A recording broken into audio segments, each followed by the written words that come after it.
My CEO smirked at me across the conference table. Overtime? Back pay? You're not getting $1, he said. He thought he was untouchable. He thought I'd just take the insult and keep working. But what he didn't know was that I was about to make him regret every single hour he stole from me. And when the judge finally slammed down the verdict, he didn't just lose $135,000. He lost his dignity, his job, his car, and eventually even his freedom. If you've ever had a boss who thought they could walk all over you, hit that like button right now.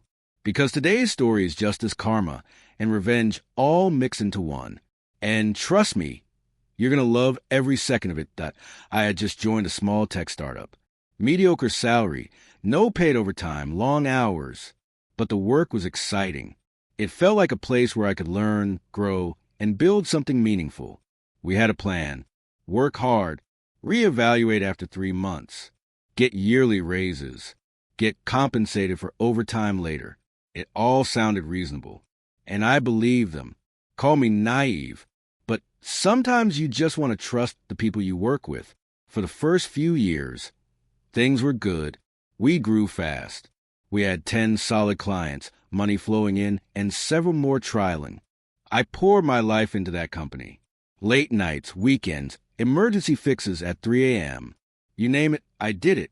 By year 3, I had racked up $50,000 worth of unpaid overtime. And here's the thing. Everyone agreed it would eventually be compensated.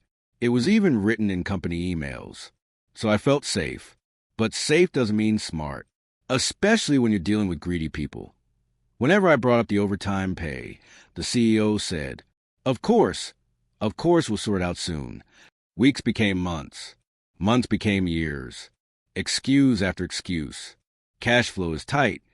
The accountant is sick. We're finalizing equity options. Finally, after enough pressure, he came back with an offer, an equity offer. But when I read the document, I felt my stomach twist. He valued the company like it was worth hundreds of millions. A company with 9 employees and a $2 million turnover. My share? Less than 0.01%. It was insulting, laughable, a spit in the face. That was the moment something inside me snapped. All those years of loyalty, every hour I worked, every promise they made, all of it tossed aside like trash. So I walked into the office the next morning. He smirked at me like he was doing me a favor. I slid the resignation letter in front of him. His smile disappeared instantly.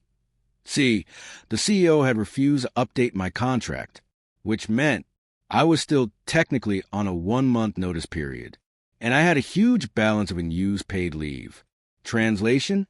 I could leave effective immediately. When he realized this, his face went pale. The CTO started panicking.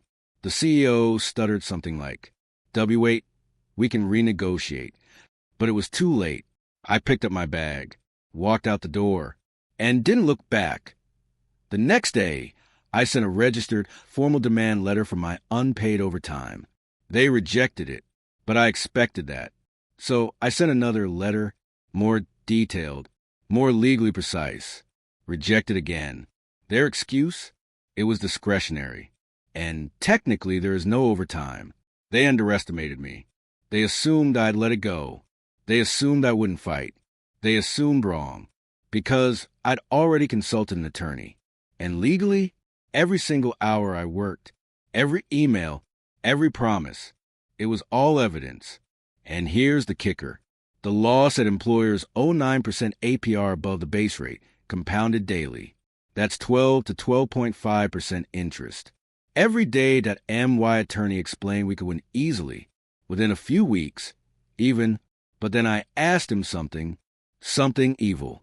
What happens if we wait until the very end of the legal limit, like 6 years and 11 months? He blinked. Then he smiled. You'd make a lot more money. I decided to wait. It was risky. If the company collapsed, I'd get nothing. But if they stayed alive, oh boy, this was going to be glorious. The company had grown. The CEO was still in charge. They had more clients, more money, more employees. Perfect. I hired a new attorney and filed a claim. All the emails? All the letters? We had them. The unpaid overtime? Now worth $112,000 with interest. And on top of that, legal penalty for every unpaid overtime instruction. Total demand? $135,000.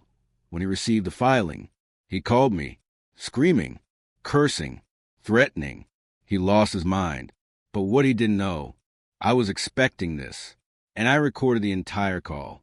When the judge heard the voicemail, he looked at the CO like he was dirt. Then we presented all the written evidence. Email after email, promise after promise, broken agreement after broken agreement. The judge didn't hesitate. I instructed the defendant company to pay the owed amount immediately and without delay.